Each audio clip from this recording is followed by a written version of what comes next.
So we're here with Gianna. Welcome. We just wanted to kind of talk to you a little bit about sort of the process that got you to this point. Why don't you tell us what it was that made you want to have a procedure done, and how you came to that conclusion? I feel like I need to just say straight off the bat, a lot of people keep saying to me, you don't need anything done. Yeah, I know I don't. It's something that I want and that I've wanted for a really long time. I mean, my body has fluctuated since the age of 8, because that's when I was diagnosed with Crohn's. I was put on steroids that made me gain 50 pounds, and then my Crohn's would flare, and then I would lose the 50 pounds. And then I also have PCOS. They would put me on a pill that would make me gain and lose and gain and lose. And where did it affect the most? My breasts. They don't look anything like they used to. Also, my overall body, I don't know who this person is, because this is just not who I was when I was younger. Between all the medications, I feel like a science experiment. Yeah. That must have been tough, growing up and having those issues with your body, and it probably, I can only imagine what that did for your confidence. There was a point where I was so insecure, it turned into eating disorder, bad relationship with food, my body. I, in college, would work out 3 to 4 times a day. I wouldn't let myself eat bread or have a cookie or any sort of sugar. Right. I was so restrictive. The people that I went to school with, they knew that I was, one of my roommates was literally like, are you okay? Is everything all right? And I was like, no, this is clearly a deeper issue. And it all stemmed from what I've been through with my body from a really, really young age. And although I've come to have a better relationship with my body and food, it's still just one little thing that's missing, and that I want to fix for myself, truly, just for me and my confidence. Yeah, and it No, I was just going to say, I think it's great that you got all of those things sorted out and behind you, and you came to terms with that, and then you're adding, you're seeking to add some cosmetic surgery, because clearly cosmetic surgery is not a cure for any of that. You have to address that first, so that's pretty awesome that you've done that. Yeah, and I also work out all the time. I eat healthy half the time. I live a pretty balanced lifestyle, so it's not something I'm looking for immediate gratification. It's all right, I've put in the work for years and years and years. This is going to be the last little push that I feel is going to make me happy. Yeah, and those are always the best patients. People who take care of themselves, people who, are hindered a little bit by their genetics, maybe. Oh, yeah.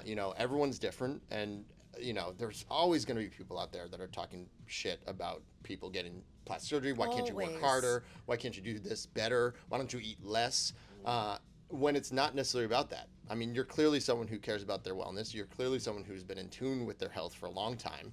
And when people say that stuff, they just diminish everything that you've worked for to get to this point. Exactly. Yeah. Exactly. It's rude. It is rude. Again, I appreciate it. It's almost compliment. People saying, why would you ever do that? You don't need something like that. Again, it's not a need for anybody. Is plastic surgery ever a need? This person medically needs plastic surgery. No. Yeah. It's something, again, this is for me. It's not for my boyfriend. It's not for my followers on Instagram. It's for me and me only. And you've gotten yourself to this point, and we can just get you right there. Yeah, I'm so excited. Yeah. Good. So talk to us about how you decided between fat transfer and breast implants. I was always interested in any sort of breast augmentation.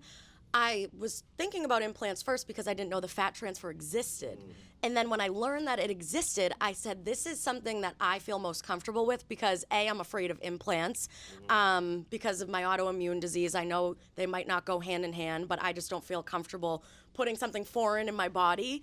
And then B, I just want a more natural result. I know with implants, you could pick any size you want, the shape, but I'm I don't really care. I just want that little plump, and I want the benefits of the liposuction as well. So it's something that's perfect for me. And I really like the results I've seen, even on the Clareo website. I think they look awesome. So that's how I landed on fat transfer. It's a good point. You should not be shoehorned into something that you don't want. Yeah. You don't want. We do a lot of breast implants, right? They're super safe, and for many people, it's the right choice. But if it's not the right choice for you, nobody should be, shoving that down your throat. So it's good, it's good to have choices. And fat transfer breast augmentation is an awesome choice for many, many people. And like you say, it gives you the liposuction benefit as well. Exactly. And Yeah. full disclosure, before I landed on Clareo, I did get other consultations from other places. How There are other dare places I? out there. What have I done? Edit that out. Cut. Sorry, guys. But what I found was some places pushed me on the implant. They were like, well, we don't do the fat transfer, and we really think you should be getting an implant. And I'm like, this doesn't feel right for me. It made me a little uncomfortable. But then when I found you guys, A, I saw that you did great fat transfer, breast augmentations, and B, you guys made me feel so comfortable, the both of you. Just being in here, you know, it's very intimidating getting your first ever surgery, never mind a cosmetic surgery at that. And you guys made me feel comfortable. You answered my 5,000 questions that I had. And I cannot wait. I couldn't be happier to be here. Yeah, I mean, it's important that whenever you're going through this sort of process, that you know, your surgeon is super upfront and talks to you about all of the, you know, risks and benefits, the limitations of every surgery. And we had that conversation. You know, we talked about implants, we talked about fat transfer, we talked about the pros and cons of each. And you know, it's a long conversation, but I think it's really important. And I think it's part of the process so that you're as informed as you can be before you go into this thing, because it is scary and you need to know those things. And sometimes I feel like I talk probably, or I tell too much, but I think at the end of the day, patients appreciate it. No, because I mean, the both of you told me straight up, hey, you're not going up a million cup sizes. You might go up one, maybe by the grace of God, two, maybe. And then this is also a procedure. If I wanted to go up another cup size, I could do again. And you both told me all of that straight up, because a lot of people message me saying, you know, the fat won't stay, right? Like, why would you waste money and time on and cutting and blah, blah, blah. And I'm like, I'm fully aware because you both told me. Exactly. They're like, did they even tell you? Yeah. I know that already. Yeah. Exactly. And you know, it's, again, like, you're a great candidate because you want the lipo anyway, and using that fat is always going to be better than just throwing it in the trash. Yeah. Totally. Because, you know, our bodies have only a certain amount of finite fat, and it's not multiplying, it's just expanding and contracting as you gain and lose weight. And if you throw that fat in the trash, you're losing your ability for your body to carry that weight. And instead of throwing it in the trash, put it someplace where you are okay carrying that weight. In the boob. In the boob. And it can be any place. Just, you know, I mean, any liposuction, there's a ton of places we could put fat. So Yeah. It's always a good consideration for anybody having liposuction. You can put it in the butt, put it in muscles, put it in the face, you put it in a ton of places. Yeah. cool. Anytime someone comes in, I just want liposuction, Dr. Lee. I just want liposuction, Dr. Tantillo. I always talk about where we could possibly use that, not to push it on them, but just to let them know that there's an option for them if they so choose to. And I think, you know, that addition and subtraction sort of technique is really important to give you the best possible result, because every body part is in relationship to the next. So if you bring in one body part and expand another, it's going to increase your perception of that augmentation, because we're bringing that waist, because we're bringing down your arms and things like that. Fun fact for you, I put liposuction on my Christmas list almost every year for like 10 years. And my parents were like, absolutely not. Yeah. So now I'm doing it on my own. 2025, here it is. It's happening. It's finally happening. I'm curious, how did you two get together here at Clareo? I want to know the backstory. Backstory. So I started Clareo in 2017. And then I have a relationship with Dartmouth, which is where Chris trained, and got to work with him, got to know him, and really, honestly, wasn't looking to bring someone on, but Chris is awesome. He's an outstanding surgeon. Saw that in residency. He's a great doctor, which those are two different things, you know. He's technically excellent. He cares for his patients great. He's super easy to get along with, and he adds a ton to the office. I mean, he really makes us a lot better. So it's been 4 4 years, 3 or 4 years? 3 years. Three. Right, 3 years. 3 years in September. Yeah.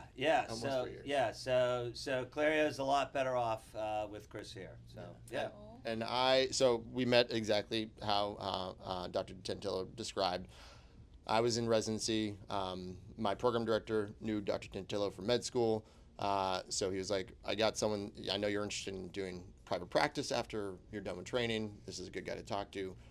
So we had kind of discussed things throughout my training. And then when I was looking to finally break into the actual business after I was done training, I did look at a couple different private practices around the area. I knew I wanted to be in Boston. It's where I grew up in Quincy. I wanted to be close to home. Both me and my partner, actually, both of us grew up in Quincy. Both of our parents are still in Quincy. So it's just, and I don't like to use my vacation to see my family. My vacation is my time. So now I can see them whenever I need to see them or take care of them as they age, So Boston was always important. Boston's always been a part of me. And then I think of the practices that I talked to, I felt most at home and comfortable with Dr. Tantillo. Exactly the same reason why you feel comfortable with him. He's a straight shooter. He is a genuine person. And I didn't feel like I was going to be taken advantage as a provider coming here. And I thought this is a partnership that we could grow a business together as opposed to me just being sort of a tag along. And that was really important. And he's a great provider, someone that has been in the business for a long time and knows things that I have not learned yet. That's the thing about plastic surgery. We learn things all the time. And while you can come in with good skill and good technique, you still have to be willing to push yourself to be better every day. And I think like every surgery, there's always things that I'm pushing myself and having a mentor like Mike makes that easier. You guys make a great team. And then over basically 40 years of experience combined together, that makes me feel comfortable. I'm going under the knife and I'm honored to have both of you working on me. So how are you guys going to kind of tackle my surgery together? What's that process like? Because I'm clearly going to not be there mentally. That's a great question. So we do longer surgeries together commonly. Like, honestly, this is for this length of surgery, it's a little bit unusual that we work together. But we are very used to working together because there are procedures when you just want you want to minimize the anesthesia time for tissue swelling and all those things to work efficiently. So we're both used to doing things like liposuction together. Our nurses will help prepare the fat, as we're doing the liposuction, and then we're used to we'll be re-injecting it together, and you go back and forth. The endpoints for both the liposuction and the fat transfer. It's a lot of just clinical evaluation, a sense of is the liposuction even, is it complete, and then conversely with the with the augmentation, are the breasts as full as they can be, where we're going to optimize the fat transfer. So we work together a lot, and we're very used to doing it. Yeah, a lot of times, we'll do cases, for 6, 7, 8 hours sometimes, and having a second provider makes that a lot safer because we can do things faster. We can kind of split up the work. We can divide and conquer. But we've worked together long enough that we kind of know how each other works, and we help each other by being more efficient, getting you out of the OR faster, yeah. Okay, so I thought it was going to be like, Dr. Tantillo, left boob, Dr. Lee, right boob. Go. Tag team. Oh, Tag team. yeah, I'm glad that I'm going to be knocked out, but I honestly wish I was like conscious enough to see how it works, so I'm excited to see everything. Is there anything you want people to know about plastic surgery or Clareo in general that they might not know? Yeah, so I think, plastic surgery is a great option for people like yourself. I think it's really important to understand that it's not just a fix-all for everything. I think being healthy, being fit, and getting yourself to a certain point is always going to give you better results than not. And it should be looked at as sort of really something to help your confidence. Like we've all been in positions where we don't feel confident about ourselves, and things help. I mean, I was born with enamel dysplasia. For those who don't know, I essentially had brown teeth, and that's Wow. like my baby teeth, my adult teeth were all brown. And when I was about 17, I went through like braces and all this stuff, and finally at 17, 18, I had caps put on, and they whittled my teeth down, and they put caps on, and my without even like internalizing it, because I didn't do it because I didn't say to myself, well, I need to be more confident, right? But just the fact of doing it and going to college with teeth and a better smile made such a difference in how I interacted with the world subconsciously. And like that meant the world to me. And I think that's something that you can't really put a price tag on. Totally. So, and how you act to the world and how confident you are with the people around you makes a huge difference in your life and the relationships that you make. So I think that's a big part about plastic surgery. Yeah, that's it. I mean, to sum up, that's our name. Clareo, for those who don't know, it means to shine. And that's our tagline. I didn't even know that. Yep.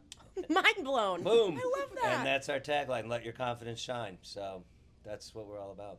Awesome. Where can people follow our journey?